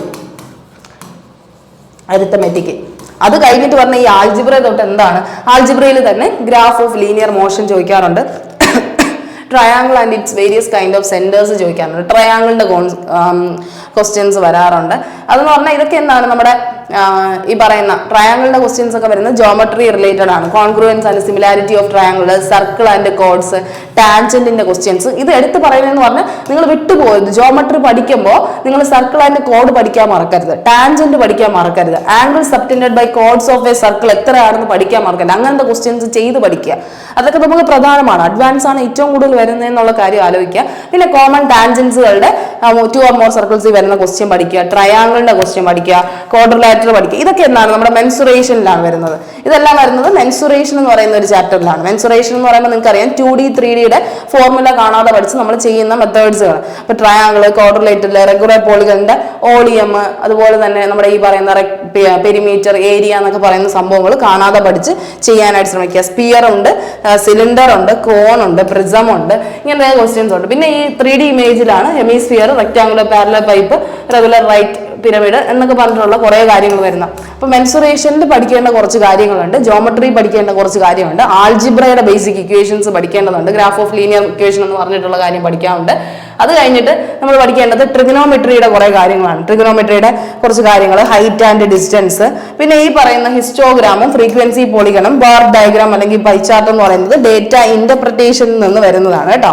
ഡേറ്റ ഇന്റർപ്രിട്ടേഷൻ ഇതാണ് ആ ഒരു ബേസിക്കലി ഇത്രയും കവർ ചെയ്താൽ മതി. നിങ്ങൾ ഇത്രയും കവർ ചെയ്യുമ്പോൾ തന്നെ നിങ്ങൾ ഒരുപാട് കവർ ചെയ്യുകയാണ്. ഇത് ശരിക്കും പറഞ്ഞാൽ എല്ലാം എന്താണ് വലിയ വലിയ ക്വസ്റ്റ്യൻസ് അല്ല, ഒരു ക്വസ്റ്റ്യൻ വെച്ച് ചെയ്താൽ മതി. നിങ്ങൾക്ക് അതിന്റെ മെത്തേഡ് അറിയായിരിക്കും. ഈ അഡ്വാൻസിലൊക്കെ ട്രയാങ്കിൾ അല്ലെങ്കിൽ ഹെമിസ്ഫിയറിന്റെ എന്താണ് നമുക്ക് ഈ പറയുന്ന പോലെ ഹെമിസ്ഫിയറിന്റെ വോളിയം പഠിക്കുക, ടോട്ടൽ സർഫസ് ഏരിയ പഠിക്കുക, കർവ്ഡ് സർഫസ് ഏരിയ പഠിക്കുക. എന്നിട്ട് അതിന്റെ എന്ത് ചെയ്യുക, ഒരു 2-3 ക്വസ്റ്റ്യൻസ് ചെയ്തു നോക്കുക. അങ്ങനെ ഓരോന്നെടുത്ത് നിങ്ങൾ ചെയ്ത് പഠിക്കാനുള്ള കാര്യമാണ്. ഇത് ടോപ്പിക്സ് എന്നുള്ള രീതിയിൽ ഞാൻ ചെയ്തിരിക്കുന്നതാണ്, ഡിവൈഡ് ചെയ്ത് തന്നിരിക്കുന്നതാണ്. ഓരോ ചാപ്റ്ററിൽ നിന്ന് ഇങ്ങനെയൊക്കെയാണ് വരുന്നത് ക്വസ്റ്റ്യൻസ് എന്ന് കാണിക്കാൻ വേണ്ടിയാണ് ഇത് ഇത്രയും പറഞ്ഞിരിക്കുന്നത്. ഇനി നമ്മൾ അറിയേണ്ട കാര്യം, നമ്മുടെ CGL-ന്റെ ഇമ്പോർട്ടന്റ് ടോപ്പിക്സ്, ക്വാണ്ടിറ്റേറ്റീവ് ആപ്റ്റിറ്റ്യൂഡിൽ നിന്ന് വരുന്ന ഇമ്പോർട്ടന്റ് ടോപ്പിക്സുകൾ കാണുന്നുണ്ടല്ലോ. ഇങ്ങനെ ഈ ഒരു ഓർഡറിൽ പഠിച്ചാലും മതി. നിങ്ങൾ സിംപ്ലിഫിക്കേഷൻ, അപ്രോക്സിമേഷൻ എന്ന് പറഞ്ഞിട്ട് ബോർഡ് മാസ് നിങ്ങൾ കൃത്യമായിട്ട് യൂസ് ചെയ്യാൻ അറിയണം, പെർസെൻറ്റേജ് കൃത്യമായിട്ട് യൂസ് ചെയ്യാൻ അറിയണം, ഫ്രാക്ഷൻസ് കൃത്യമായിട്ട് യൂസ് ചെയ്യാൻ അറിയണം, എക്സ്പോണന്റിന്റെ ക്വസ്റ്റ്യൻസ് A⁻m, A⁻n പോലെയുള്ള പവറിൽ എഴുതി വരുന്ന അങ്ങനെ ചെയ്യുന്ന ക്വസ്റ്റ്യൻസ് ചെയ്യാൻ പഠിച്ചിരിക്കണം. അപ്പോൾ അപ്രോക്സിമേറ്റ് വാല്യൂവിന്റെ ക്വസ്റ്റ്യൻസ് ചെയ്യാം. അപ്പം ഓരോ കാര്യങ്ങളും സിംപ്ലിഫിക്കേഷൻ എന്ന് പറയുമ്പോൾ 2-3 ക്വസ്റ്റ്യൻസ് ഉണ്ടായിരിക്കും. നിങ്ങളുടെ കാൽക്കുലേഷൻ കൃത്യമാക്കാൻ വേണ്ടി, അല്ലെങ്കിൽ നിങ്ങൾക്ക് കുറച്ച് ടൈം അങ്ങ് പോട്ടെ എന്നുള്ള രീതിയിൽ അവരിടുന്ന ക്വസ്റ്റ്യൻസ് ആണ്. 1 ലൈനർ ക്വസ്റ്റ്യൻസ് എന്ന് നമ്മൾ പറയും. 1 ലൈനർ ക്വസ്റ്റ്യൻ ആണ്, ഒരൊറ്റ ലൈനെ കാണുള്ളൂ, നമുക്കൊന്നും കൂടുതൽ വായിച്ചറിയണ്ട. പക്ഷെ അതിൽ വരുന്നത് ഇത്രയും കാര്യങ്ങളാണ്. ഒന്നീ നിങ്ങളടുത്ത് ബോർഡ് മാസ് ഉപയോഗിച്ച് കാൽക്കുലേറ്റ് ചെയ്യാൻ പറയും, അല്ലെങ്കിൽ നിങ്ങൾക്ക് എക്സ്പോണന്റിന്റെ കുറച്ച് ക്വസ്റ്റ്യൻസ് വരും, റെക്കറിംഗ് ഫ്രാക്ഷൻസിന്റെ ക്വസ്റ്റ്യൻസ് വരാം, അല്ലെങ്കിൽ ഈ പറയുന്ന പോലെ തന്നെ പെർസെൻറ്റേജ് റിലേറ്റഡ് ആയിട്ടുള്ള ക്വസ്റ്റ്യൻസ് ഒക്കെ വരാം. അങ്ങനെയാണ് വരുന്നത്. ഇനി അടുത്ത് പറയാനുള്ള മെയിൻ കാര്യം എന്ന് പറഞ്ഞാൽ നമ്മുടെ ആവറേജ് എന്നുള്ള ഒരു സാധനമാണ്. ആവറേജിലാണെങ്കിൽ നമ്മുടെ വെയിറ്റഡ് ആവറേജ് ഉണ്ട്. അത് കഴിഞ്ഞ് റീപ്ലേസ്മെന്റ് ഓഫ് 1 person, ഒരാളെ എടുത്ത് മാറ്റി കഴിഞ്ഞാൽ പുതിയ ആൾ ജോയിൻ ചെയ്യുമ്പോൾ ടോട്ടൽ വെയിറ്റ്, അങ്ങനെയൊക്കെ പറഞ്ഞിട്ടുള്ള ആവറേജ് കണക്കുകളുണ്ട്. അത് കഴിഞ്ഞ് average based on number system അനുസരിച്ചിട്ടുള്ള ആവറേജ് ചോദിക്കാറുണ്ട് കേട്ടോ. അപ്പൊ ഇങ്ങനെയാണ് ഓരോ ചാപ്റ്റർ പഠിക്കുമ്പോൾ ഇത്രയും നിങ്ങൾ കവർ ചെയ്യുന്നതെന്നൊന്ന് നോക്കിക്കോളുക. ആവറേജിൽ വെയിറ്റഡ് ആവറേജ് ചെയ്യുക, റീപ്ലേസ്മെന്റ് ഓഫ് പേഴ്സൺ ചെയ്യുക, average based on number system ചെയ്യുക. ഇനി ആൾജിബ്ര എടുക്കുകയാണെങ്കിൽ നിങ്ങൾ മനസ്സിലാക്കേണ്ടത് ലീനിയർ ഇക്വേഷൻ നിങ്ങൾ പഠിക്കണം, ക്വാഡ്രാറ്റിക് ഇക്വേഷൻ പഠിക്കണം, മാക്സിമം മിനിമത്തിന്റെ കണ്ടീഷൻസ് പഠിക്കാൻ ശ്രമിക്കുക, ഐഡന്റിറ്റീസ്, വേർഡ് പ്രോബ്ലം പോലെയുള്ള ക്വസ്റ്റ്യൻസ് ചെയ്യാൻ നോക്കുക. ആൾജിബ്ര ഇമ്പോർട്ടന്റ് ആണ് കേട്ടോ. അത് പഠിക്കാനായിട്ട് ശ്രമിക്കാം. മിക്സ്ചർ ആൻഡ് അലിഗേഷനിലാണെങ്കിൽ ബേസിക് ആയിട്ടുള്ള കുറച്ച് കാര്യങ്ങൾ, ഭയങ്കര ഇമ്പോർട്ടൻറ്റ് ടോപ്പിക് അല്ല, അലിഗേഷൻ ബേസ് ചെയ്ത് ചെയ്യാൻ പറ്റുന്ന കുറച്ച് ക്വസ്റ്റ്യൻസ് ഉണ്ട്, അത് ചെയ്യാനായിട്ട്. റീപ്ലേസ്മെന്റ് ക്വസ്റ്റ്യൻസ്, മിൽക്ക് വാട്ടറിന്റെ റേഷ്യോ ഒക്കെ തന്നിട്ട് ചെയ്യുന്ന ക്വസ്റ്റ്യൻസ് ഉണ്ട്. അത് മിക്സ്ചറിൽ തന്നെ ചെയ്യണമെന്നില്ല, ചിലപ്പം ചിലർ എന്ത് ചെയ്യും, റേഷ്യോ വെച്ച് ചെയ്യുന്നവരുണ്ട്. ഇനി അടുത്ത് വരുന്നത് ഡേറ്റ ഇന്റർപ്രിട്ടേഷൻ ആണ്. അതിൽ എന്തൊക്കെ വരാം? ബാർ ഗ്രാഫ് വരാം, ലയൻ ഗ്രാഫ് വരാം, പൈ ചാർട്ട് വരാം, അത് കഴിഞ്ഞ് ടേബിൾസ് ആൻഡ് അതേഴ്സ് വരാം, കാൽക്കുലേറ്റ് വരാം. അപ്പൊ ഇങ്ങനത്തെയൊക്കെ ക്വസ്റ്റ്യൻസ് ഉണ്ടാവും. അപ്പൊ അങ്ങനത്തെ ക്വസ്റ്റ്യൻസ് ചെയ്ത് പഠിക്കുക. ഡേറ്റ ഇന്റർപ്രിട്ടേഷൻ നല്ല കാൽക്കുലേറ്റീവ് ആയിരിക്കും, അതിന്റെ സ്പീഡ് ഉണ്ടാക്കിയെടുക്കാൻ ശ്രമിക്കുക കേട്ടോ. ഇനി അടുത്ത് നമ്മൾ ഓരോ ചാപ്റ്റർ വൈസ് ആണ് ഈ പറഞ്ഞു പോകുന്നത്. പെർസെന്റേജിലായാലും നിങ്ങൾക്കറിയാം simultaneous percentage change, effect of on percentage change on other എന്നൊക്കെ പറഞ്ഞിട്ടുള്ള ഓരോ സിറ്റീസിന്റെ ബേസ് ചെയ്ത് അങ്ങനെയൊക്കെ പറഞ്ഞ് ചോദിക്കാറുണ്ട്. ബേസ്ഡ് ഓൺ പെർസെന്റേജ് വാല്യൂ, വോട്ടിങ്ങിലൊക്കെ നമ്മുടെ പെർസെന്റേജ് ചേഞ്ച് വന്നത് എങ്ങനെയാണെന്നൊക്കെ പറഞ്ഞിട്ടുള്ള ക്വസ്റ്റ്യൻസ് ചോദിക്കാറുണ്ട്, അത് പഠിക്കുക കേട്ടോ. ഇനി അതിന് പ്രോഫിറ്റ് ആൻഡ് ലോസിലും ഉണ്ട്, ഡിസ്കൗണ്ട് ബേസ് ചെയ്ത ക്വസ്റ്റ്യൻ ഉണ്ട്, ഡിസോണസ്റ്റ് ഷോപ്പ് കീപ്പറിന്റെ ക്വസ്റ്റ്യൻ ഉണ്ട്, സക്സസീവ് ഡിസ്കൗണ്ടിന്റെ ക്വസ്റ്റ്യൻ ഉണ്ട്. അപ്പോൾ ഓരോ ടോപ്പിക്ക് നിങ്ങൾ കവർ ചെയ്യുമ്പോഴും ഇത്രയും കാര്യം ബേസിക്കലി കവർ ചെയ്യുന്നതെന്ന് നോക്കിക്കോളുക. ഇതെല്ലാം ഉണ്ട് കേട്ടോ, ഒരു ചാപ്റ്ററിന് എല്ലാം വരുന്നുണ്ട്. പക്ഷെ നിങ്ങൾ കവർ ചെയ്ത് പോകുമ്പോൾ ഇതും കൂടെ ശ്രദ്ധിച്ച് പോവുക എന്നുള്ളൊരു കാര്യം പറയുന്നുള്ളൂ. ടൈം ആൻഡ് വർക്കിലാണെങ്കിൽ മെൻ വിമൺ ചിൽഡ്രൻ ഒരുമിച്ച് ചെയ്യുന്ന എഫിഷ്യൻസി ചോദിക്കാറുണ്ട്. വർക്ക് ആൻഡ് വേജസിൽ നിന്ന് വരുന്ന ക്വസ്റ്റ്യൻസ് ഉണ്ട്, പൈപ്പ് ആൻഡ് സിസ്റ്റേൺസിൽ നിന്ന് വരുന്ന ക്വസ്റ്റ്യൻസ് ഉണ്ട്, പിന്നെ ടൈം ആൻഡ് വർക്കിന്റെ ബേസിക് ക്വസ്റ്റ്യൻസ് ഉണ്ട്, അത് ചെയ്യുക. സ്പീഡ്, ടൈം ആൻഡ് ഡിസ്റ്റൻസിലാണെങ്കിൽ നിങ്ങൾക്ക് അറിയാം ട്രെയിനിന്റെ ക്വസ്റ്റ്യൻസ് ആണ് ഏറ്റവും കൂടുതൽ ചോദിക്കുന്നത്, ട്രെയിനും റേസസും. അത് നിങ്ങൾ ഏറ്റവും കൂടുതൽ നന്നായിട്ട് പഠിക്കുക. പിന്നെ ബോട്ടിന്റെ കാര്യം പഠിക്കുക, റിലേറ്റീവ് സ്പീഡ് അങ്ങനത്തെ ക്വസ്റ്റ്യൻസ് ചോദിക്കുക, ആവറേജ് സ്പീഡ്, റിലേറ്റീവ് സ്പീഡ് എന്നൊക്കെ പറഞ്ഞിട്ട് ക്വസ്റ്റ്യൻസ് വരാറുണ്ട്, അതും കൂടെ നോക്കിക്കോളുക. ഇൻട്രസ്റ്റിലായാലും നിങ്ങൾക്കറിയാം സിമ്പിൾ ഇൻട്രസ്റ്റ് ഉണ്ട്, കോമ്പൗണ്ട് ഇൻട്രസ്റ്റ് ഉണ്ട്, combination of both SI and CA എന്ന് പറയുന്ന ക്വസ്റ്റ്യൻസ് ഉണ്ട്, ഇൻസ്റ്റാൾമെന്റുകളുടെ ക്വസ്റ്റ്യൻ ഉണ്ട്. അപ്പൊ ഇങ്ങനെയൊക്കെ ക്വസ്റ്റ്യൻസ് വരാം. നമ്മുടെ ഇപ്പൊ എന്താ പറയുക, നമ്മൾ എത്രത്തോളം പഠിച്ചാലും തീരാത്ത ഒരു സബ്ജക്റ്റ് ആയിട്ട് തോന്നും നിങ്ങൾക്ക്, പക്ഷെ ചെയ്തു വരുമ്പോൾ നിങ്ങൾക്ക് ഈസിയാണ്. നിങ്ങൾ നന്നായിട്ട് ഒരു വർക്കിംഗ് പാറ്റേൺ മെയിൻറ്റെയിൻ ചെയ്ത് പോയാൽ നിങ്ങൾക്ക് ഉറപ്പായിട്ട് നിങ്ങൾക്ക് നല്ലൊരു സ്കോർ നേടാൻ പറ്റും. റേഷ്യോ ആൻഡ് പ്രൊപ്പോർഷൻ ആയിക്കോട്ടെ, റേഷ്യോ പ്ലസ് ആൾജിബ്ര എന്നുള്ള രീതിയിൽ തന്നെ വരാറുണ്ട്, മിക്സിംഗ് ഉണ്ട്, സക്സസീവ് റീപ്ലേസ്മെന്റ് ഉണ്ട്, വേർഡ് പ്രോബ്ലം, അത് proportion age based partnership base ചെയ്തിട്ടുള്ള റേഷ്യോയുടെ, ശരിക്കും പറഞ്ഞാൽ റേഷ്യോ ഒരു എല്ലാത്തിനും നമുക്ക് യൂസ് ചെയ്യാൻ പറ്റുന്ന ഒരു മെത്തേഡാണ് റേഷ്യോയുടെ മെത്തേഡ്. പക്ഷെ നിങ്ങൾ ഏത് മെത്തേഡാണോ പഠിക്കുന്നത് അത് നിങ്ങൾ നന്നായിട്ട് ചെയ്യുക. ഇനി അത് ജിയോമെട്രിയിലായാലും നമ്മൾ പറഞ്ഞു ട്രയാങ്കിൾസ് പഠിക്കുക, സർക്കിൾ പഠിക്കുക, സ്ക്വയർ ആൻഡ് റെക്ടാങ്കിൾ പഠിക്കുക, പോളിഗൺ പഠിക്കുക, റോംബസ് ആൻഡ് ട്രപ്പീസിയം പഠിക്കുക, ലൈൻ ആൻഡ് ആംഗിൾസ് പഠിക്കുക. ജിയോമെട്രിയിൽ പല കാര്യങ്ങളുണ്ട്. അപ്പോൾ അതിൻ്റെ എല്ലാം കൃത്യമായിട്ടുള്ള കാര്യങ്ങൾ പഠിച്ചു പോവുക. ട്രിഗണോമെട്രിയിലായാലും ഉണ്ട്, കോംപ്ലിമെന്ററി ആംഗിൾസ് ആയിക്കോട്ടെ, ഹൈറ്റ് ആൻഡ് ഡിസ്റ്റൻസ് ആയിക്കോട്ടെ, സിംപ്ലിഫിക്കേഷൻ ആയിക്കോട്ടെ. അങ്ങനെ ട്രിഗണോമെട്രി തന്നെ ഏറ്റവും കൂടുതൽ വരുന്നത് മറ്റേ സൈൻ എ കോസ് എ എന്നൊക്കെ പറഞ്ഞിട്ട് സിംപ്ലിഫിക്കേഷൻ പോലെയാണ്. ഒറ്റ ലൈനിൽ ഈസ് ഈക്വൽ ടു 0 ഇതെങ്ങനെ വന്നു, അല്ലെങ്കിൽ ഏത് വാല്യൂ, എക്സിന്റെ വാല്യൂ എന്താണ്, വൈന്റെ വാല്യൂ എന്താണ് എന്നൊക്കെ പറഞ്ഞ് ചോദിക്കുന്ന കുറച്ച് ക്വസ്റ്റ്യൻസ് ഉണ്ട്, അത് പഠിക്കുക. മെൻസുറേഷൻ ആണെങ്കിൽ 2Dയും പഠിക്കുക, 3D സർഫസും പഠിക്കുക, എല്ലാത്തിന്റെ വോളിയം സർഫസ് ഏരിയ ഒക്കെ ബൈ ഹാർട്ട് ചെയ്യുക. അപ്പോൾ ഇതൊക്കെ എങ്ങനെ പഠിക്കും എന്നുള്ളൊരു ഡൗട്ട് ആണെങ്കിൽ ഉറപ്പായിട്ടും നിങ്ങൾ എന്ത് ചെയ്യുക, SSC RRBയുടെ SSCയുടെ തന്നെ CGL ഫോക്കസ് ബാച്ചുകൾ സ്റ്റാർട്ട് ചെയ്യുന്നുണ്ടെങ്കിൽ ഉറപ്പായിട്ടും നിങ്ങൾക്ക് എന്ത് ചെയ്യാം, അവരിൽ ജോയിൻ ചെയ്ത് പഠിക്കാവുന്നതാണ്. നല്ല രീതിയിൽ പഠിച്ചു പോകണമെങ്കിൽ, ഓരോ ചാപ്റ്ററും കൃത്യമായ രീതിയിൽ കംപ്ലീറ്റ് ചെയ്യണമെങ്കിൽ തീർച്ചയായിട്ടും നിങ്ങളെ കൊണ്ട് ഒറ്റയ്ക്ക് സാധിക്കില്ല എന്ന് തോന്നുന്ന മൊമെന്റ് ആണെങ്കിൽ ഉറപ്പായിട്ടും ഒരു കോച്ചിങ് സെന്ററിൽ പോയി പഠിക്കാനായിട്ടുള്ള ശ്രമങ്ങൾ നടത്തുക. ദിശ academy SSC CGL focus batch തുടങ്ങും. അപ്പോൾ അതിന് വേണ്ടിയായിട്ടുള്ള കാര്യങ്ങൾ നിങ്ങൾ പഠിക്കണമെങ്കിൽ നിങ്ങൾ ഉറപ്പായിട്ടും ഓൺലൈൻ കോഴ്സസിൽ നിങ്ങൾക്ക് ജോയിൻ ചെയ്യണമെങ്കിൽ ഈ നമ്പറിൽ കോൺടാക്ട് ചെയ്യാവുന്നതാണ്. ഇനി ഓഫ്ലൈൻ കോഴ്സസിലാണ് ജോയിൻ ചെയ്യണമെങ്കിൽ നിങ്ങൾക്ക് എന്ത് ചെയ്യാം, ഓരോ ബ്രാഞ്ചിലും നമുക്ക് ഓഫ്ലൈൻ കോഴ്സസ് ഉണ്ട്, അതിൽ നിങ്ങൾക്ക് ജോയിൻ ചെയ്യാവുന്നതാണ്. കൊല്ലത്തുണ്ട്, കൊട്ടാരക്കരയുണ്ട്, തൃശ്ശൂരുണ്ട്, കാലിക്കറ്റ് ഉണ്ട്, ട്രിവാൻഡ്രം ഉണ്ട്. ആ ഒരു രീതിയിൽ തന്നെ ഓഫ്ലൈൻ ക്ലാസ്സസിൽ പോയി സെറ്റ് ചെയ്ത് പഠിക്കുക. എല്ലാവരുടെയും ഒരു പിയർ പ്രഷറിൽ അവരുടെ ഒപ്പം ഇരുന്ന് പഠിക്കുന്നതിലും ഒരുപാട് കാര്യങ്ങളുണ്ട്, കമ്പൈൻ സ്റ്റഡി ചെയ്തിട്ടുള്ള ഗുണങ്ങളുണ്ട്. അങ്ങനെ പഠിക്കുന്നവരാണെങ്കിൽ അങ്ങനെ പഠിക്കുക. അല്ലെങ്കിൽ എക്കണോമിക്കലി നിങ്ങൾ ഫീസിന്റെ കാര്യങ്ങൾ ബുദ്ധിമുട്ടുന്നവരാണെങ്കിൽ ഉറപ്പായിട്ട് നിങ്ങൾക്ക് ഓൺലൈൻ വഴി പഠിച്ച് നന്നായിട്ട് പഠിക്കാൻ പറ്റുന്നതാണ്. ഓക്കെ, അപ്പോൾ അങ്ങനത്തെ കാര്യങ്ങൾ ചെയ്യുന്നവരാണെങ്കിൽ ഉറപ്പായിട്ടും അത് ചെയ്യാനായിട്ട് ശ്രമിക്കുക. ഇനി ടോപ്പിക് വൈസ് വെയിറ്റേജ് ആണ് ഇവിടെ കൊടുത്തിരിക്കുന്നത്. 2023 CGLന്റെ കാര്യമാണ് ഇവിടെ പറയുന്നത്. അപ്പോൾ 2024 ഏകദേശം ഇതേ ഒരു രീതിയിൽ തന്നെയാണ് വന്നത്. അപ്പോൾ നിങ്ങൾ ശ്രദ്ധിക്കുക. ഡേറ്റ ഇന്റർപ്രിട്ടേഷൻ ആണ് 3 to 6 ക്വസ്റ്റ്യൻ ചോദിക്കുന്നത്. ഡേറ്റ ഇന്റർപ്രിട്ടേഷൻ എന്തായാലും വരും. നമുക്കൊരു ബാർ ചാർട്ടോ അല്ലെങ്കിൽ പൈ ചാർട്ടോ തന്നിട്ട് ഒരു ക്വസ്റ്റ്യൻ ചോദിക്കും. 6 ക്വസ്റ്റ്യൻസോ 5 ക്വസ്റ്റ്യൻസോ വെച്ചിട്ട് ഒരു ക്വസ്റ്റ്യൻ ചോദിക്കാറുണ്ട്. പിന്നെ നോക്കുകയാണെങ്കിൽ ഇവിടെ നോക്കിയാൽ അറിയാം, ജിയോമെട്രിയിൽ നിന്ന് ഒരു 2 to 4 ക്വസ്റ്റ്യൻസ് ചോദിക്കാറുണ്ട്. 2 ക്വസ്റ്റ്യൻ മിനിമം ചോദിക്കാറുണ്ട്. എന്തെങ്കിലും സർക്കിളിന്റെ ടാൻജന്റ് ഫിഗർ വരച്ചിട്ട് നമുക്ക് ചെയ്യാൻ പറ്റുന്ന കുറെ കാൽക്കുലേറ്റീവ് മെത്തേഡ്സ് ഉണ്ട്. അതിന്റെ ടൈപ്പുകൾ നമ്മൾ പഠിച്ചു വെച്ചാൽ നമുക്ക് ഈസിയാണ് കേട്ടോ. അതിന്റെ ആംഗിൾസ് എന്താണ് മേക്ക് ചെയ്യുന്നത്, അല്ലെങ്കിൽ ടാൻജന്റ് എത്രയായിരിക്കും, അല്ലെങ്കിൽ കോഡുകൾ തമ്മിലുള്ള ഇതെന്താണ് എന്നൊക്കെ പറഞ്ഞിട്ടുള്ള കാര്യം നിങ്ങൾക്ക് പഠിക്കാൻ പറ്റുന്നതാണ്. ഇനി അടുത്ത് നമ്മൾ മെയിനായിട്ട് പഠിക്കേണ്ടത് എന്താണ്, അഡ്വാൻസ് നിങ്ങൾ പഠിക്കുക. പക്ഷേ അഡ്വാൻസ് ആദ്യമേ കയറി പഠിക്കുക. അരിത്തമെറ്റിക് കംപ്ലീറ്റ് ചെയ്തിട്ട് മാത്രം അഡ്വാൻസിലേക്ക് പോവുക കേട്ടോ. അത് ശ്രദ്ധിക്കുക. പിന്നെ നമ്മൾ നോക്കുമ്പോൾ പ്രോഫിറ്റ് ലോസും ഡിസ്കൗണ്ടിൽ നിന്നും ഏകദേശം 3 ക്വസ്റ്റ്യൻസ് വരെ വരാറുണ്ട് കേട്ടോ. പ്രോഫിറ്റ് ലോസിൽ നിന്ന് വരാറുണ്ട്, പ്രോഫിറ്റ് ലോസിന്റെ കാര്യം ചോദിക്കാറുണ്ട്, ഗെയിൻ പെർസെന്റേജ് പോലെയുള്ള ക്വസ്റ്റ്യൻ ചോദിക്കും, ഡിസോണസ്റ്റ് ഷോപ്പ് കീപ്പർ എന്നൊക്കെ പറഞ്ഞ് ഒരു സെക്ഷനിൽ തന്നെ പല പല വെറൈറ്റി ക്വസ്റ്റ്യൻസ് ചോദിക്കാറുണ്ട്. ഒരു ക്വസ്റ്റ്യൻ തന്നെ റിപ്പീറ്റ് ആവണമെന്നില്ല, പക്ഷെ ചിലപ്പോൾ അങ്ങനെ പ്രോഫിറ്റ് ആൻഡ് ലോസിൽ പല ടൈപ്പിൽ നിന്ന് ക്വസ്റ്റ്യൻസ് വരാൻ ചാൻസ് ഉണ്ട്, അത് പഠിക്കുക. പിന്നെ ഈ പറയുന്ന പോലെ നമ്മുടെ മെൻസുറേഷൻ കണ്ടോ, 2 to 4 ക്വസ്റ്റ്യൻസ്. ശരിക്കും നിങ്ങൾ മനസ്സിലാക്കേണ്ടത് അഡ്വാൻസ് നമുക്ക് എപ്പോഴും ഇമ്പോർട്ടന്റ് ആണ്. അഡ്വാൻസിൽ എപ്പോഴും 2+ ക്വസ്റ്റ്യൻസ് എന്തായാലും വരാറുണ്ട്. 2 മിനിമം ക്വസ്റ്റ്യൻസ് ആണ്, 2+ ക്വസ്റ്റ്യൻസ് ആണ് കൂടുതലും വരാറുള്ളത്. അപ്പോൾ നിങ്ങൾ അഡ്വാൻസ് പഠിക്കുമ്പോൾ ആദ്യമേ ചാടിക്കേറി അഡ്വാൻസ് പഠിക്കരുത്. നിങ്ങൾ എല്ലാത്തിൻ്റെ ബേസ് സെറ്റ് ആക്കിയതിന് ശേഷം അവസാനത്തെ ഒരു ടൈം പീരീഡ് ഒരു 3 മാസം കിടക്കുമ്പോൾ മാത്രം നിങ്ങൾ അഡ്വാൻസിലേക്ക് കടക്കുക. കാരണം അഡ്വാൻസ് പഠിച്ചു കഴിഞ്ഞാൽ ചിലപ്പോൾ നിങ്ങൾക്ക് ബോറായിട്ട് ഫീൽ ചെയ്യും. പക്ഷെ കാണാതെ പഠിക്കാൻ ഇഷ്ടമുള്ളവരാണെങ്കിൽ നിങ്ങൾക്ക് അഡ്വാൻസ് എളുപ്പമായിട്ട് തോന്നും. പക്ഷെ അതിൽ നിന്നാണ് ഏറ്റവും കൂടുതൽ മാർക്ക് നമുക്ക് സ്കോർ ചെയ്യാൻ പറ്റുന്നത്. അത് നിങ്ങൾ ലാസ്റ്റ് മന്തിലേക്ക് മാറ്റി വെച്ചാൽ മതി, അവർ ലാസ്റ്റ് 3 മാസത്തേക്ക് മാറ്റി വെച്ചാൽ മതി. അതിനുവേണ്ടിയുള്ള ശ്രമങ്ങൾ നടത്തുക. പിന്നെ എല്ലാം പഠിച്ച് ബേസ് എല്ലാം ക്ലിയർ ആയവരാണെങ്കിൽ നിങ്ങൾക്ക് ഡെയിലി മോക്കുകൾ അറ്റൻഡ് ചെയ്ത് തന്നെ പഠിച്ച് പോവാം. പിന്നെ ഇനി എന്താണ് നമ്മുടെ സ്പീഡ്, ടൈം ആൻഡ് ഡിസ്റ്റൻസ് ചെയ്യുന്നത് 0 to 2 ക്വസ്റ്റ്യൻസ് ആണ് ടോപ്പ് ആയത്. പിന്നെ ആൾജിബ്രയിൽ നിന്ന് ഒരു 1-2 ക്വസ്റ്റ്യൻസ് വരാറുണ്ട്. ട്രിഗണോമെട്രിയുടെ കാര്യം നോക്കുകയാണെങ്കിൽ 1 to 4 ക്വസ്റ്റ്യൻസ് വരാറുണ്ട്. ശരിക്കും ആണ് 1 to 4 ക്വസ്റ്റ്യൻസ്. 2 ക്വസ്റ്റ്യൻസ് ഒക്കെ ചിലപ്പോൾ ഓൺലൈനർ മോഡലിൽ ചോദിക്കുക, sine A plus cos A എന്നൊക്കെ പറഞ്ഞിട്ടുള്ള ക്വസ്റ്റ്യൻസ് ആയിരിക്കാം വരുന്നത്.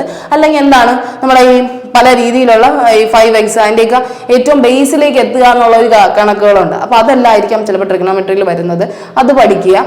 പിന്നെ ഈ കാണുന്നുണ്ടായിരിക്കും ബാക്കി എല്ലാം ഏകദേശം ഒരു സിമ്പിൾ ആയിട്ടുള്ള രീതിയിൽ തന്നെയാണ്. Number system 1 to 2 questions, ratio proportion 0 to 2 questions, time and work 1 to 2 questions ഉണ്ടാവും.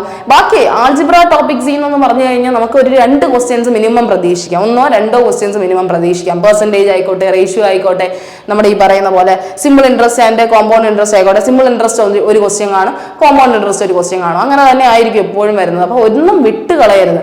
എല്ലാത്തിൽ നിന്നും ഒരു മിനിമം ഒരു ക്വസ്റ്റ്യൻ എങ്കിലും അവർ ചോദിക്കാൻ ചാൻസ് ഉണ്ട്. അതിന്റെ കാര്യങ്ങൾ കൃത്യമായി നോക്കുക. പെർസെൻറ്റേജ് ഇവിടെ 0 to 1 തന്നിട്ടുള്ളൂ. കാരണം പെർസെൻറ്റേജിന്റെ ക്വസ്റ്റ്യൻ എല്ലാം ഇവിടെ വരുന്നുണ്ട്, ഡേറ്റ ഇന്റർപ്രിട്ടേഷനിൽ വരുന്നുണ്ട്. അതുകൊണ്ടാണ് അവർ അത് എടുത്ത് പറയാത്തത് കേട്ടോ. അപ്പൊ അങ്ങനത്തെ ക്വസ്റ്റ്യൻസ് കൃത്യമായി മനസ്സിലാക്കി CGL ടോപ്പിക് വൈസ് വെയിറ്റേജ് മനസ്സിലാക്കി തന്നെ നിങ്ങൾ എന്ത് ചെയ്യുക, പഠിക്കാനായിട്ട് ശ്രമിക്കുക.